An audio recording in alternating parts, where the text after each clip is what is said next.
Oke, sebelum kita mulai, materi yang akan kita kupas tuntas hari ini disiapkan oleh Monica Putri Wibowo dengan NIM 20240101436. Yuk, langsung aja kita mulai. Setiap bisnis, entah itu warung kecil di ujung jalan atau perusahaan multinasional, sebenarnya punya satu tantangan yang sama, seni menyeimbangkan. Gimana caranya menyeimbangkan biaya sama keuntungan, produktivitas sama kualitas? Nah, hari ini kita akan bedah rahasianya. Coba deh, bayangin Anda punya bisnis. Pasti pusing sama dua pertanyaan ini kan? Stok barang enaknya pesan berapa banyak ya, biar nggak rugi.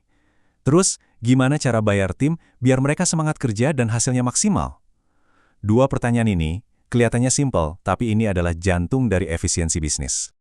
Oke, kita mulai dari masalah yang pertama, dilema inventaris. Ini tuh kayak permainan catur berisiko tinggi. Salah langkah sedikit aja, dampaknya langsung ke dompet perusahaan. Ini tuh kayak jalan di atas tali, beneran deh.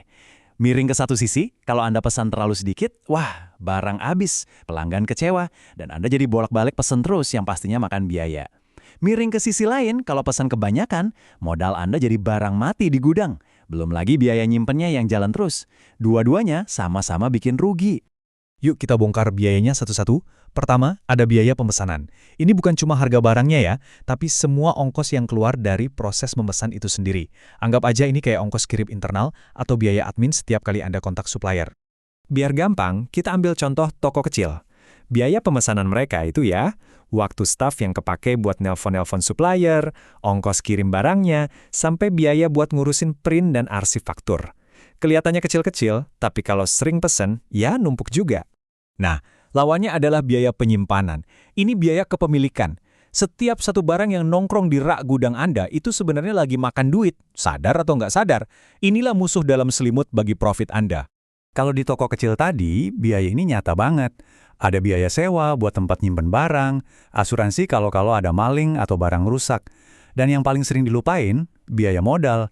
Uang yang dipakai buat beli stok itu kan uang beku. Nggak bisa diputar buat hal lain. Ditambah lagi resiko barangnya ketinggalan zaman. Wah, lengkap deh pusingnya. Udah lihat kan masalahnya? Pusing ya? Tenang, ada solusinya. Ada sebuah alat yang canggih banget buat ngatasin dilema ini. Namanya Economic Order Quantity. Atau kita singkat aja EOQ. Pertanyaannya sekarang, terus gimana dong caranya nemuin sweet spot itu? Titik di mana kita nggak pesan kebanyakan, tapi juga nggak kesedikitan. Di mana biaya pesan dan biaya simpan bisa seimbang. Jawabannya ada di sebuah rumus. Eits, jangan langsung pusing lihat rumusnya. Ini bukan pelajaran matematika yang bikin ngantuk kok. Anggap aja ini resep rahasia buat efisiensi. Rumus ini gunanya cuma satu, ngasih tahu Anda jumlah pesanan paling pas, biar total biaya Anda jadi seminimal mungkin. Kita bedah sedikit ya. Rumus ini cuma butuh 3 info. D itu kali demand, alias seberapa laku sih barang Anda. S itu ordering cost, sekali pesan habis ongkos berapa. Dan H itu holding cost, biaya nyimpen satu barang itu berapa. Masukin 3 angka itu dan rumusnya bakal ngasih jawaban ajaib. Jadi intinya tuh di sini. EOQ itu pada dasarnya mencari titik di mana biaya pesan yang makin turun kalau pesan banyak, ketemu sama biaya simpan yang makin naik kalau barang numpuk. Nah, pas di titik pertemuan itulah, voila, total biaya Anda jadi paling rendah, keseimbangan yang sempurna. Oke, urusan inventaris kita anggap beres, sekarang kita pindah ke tantangan besar lainnya, manusia. Gimana caranya bikin tim kita produktif dan termotivasi? Nah, disinilah sistem piecework atau upah borongan bisa jadi jawaban.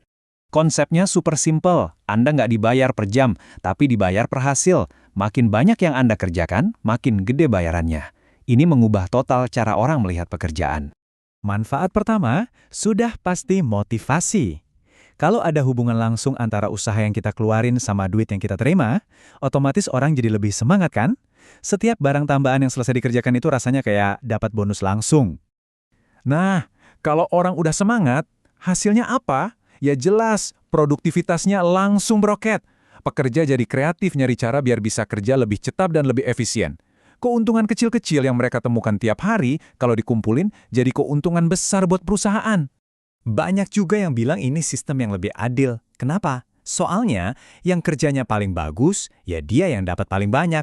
Nggak ada lagi tuh ceritanya yang kerja keras sama yang santai bayarannya sama.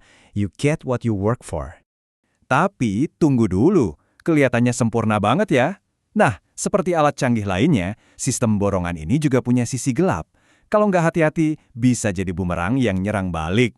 Ini dia risikonya, saat kuantitas jadi dewa, kualitas seringkali jadi korban pertama. Pekerja bisa stres dan burnout karena dikejar target terus-menerus. Dan yang paling bahaya, kerja sama tim bisa hancur karena semua orang jadi fokus ke hasil individunya masing-masing, bukan lagi tim. Jadi kita sampai di kesimpulan akhir. Baik EOK maupun sistem borongan, itu ibarat pisau yang sangat tajam. Berguna banget tapi kalau salah pakai bisa bahaya. Keduanya adalah alat, bukan aturan baku yang kaku. Pada akhirnya, dua hal yang kita obrolin hari ini tuh intinya sama, mencari keseimbangan. EOQ menyeimbangkan biaya-biaya inventaris buat dapetin efisiensi, sementara sistem borongan menyeimbangkan antara dorongan motivasi dengan pentingnya menjaga kualitas untuk produktivitas yang sehat.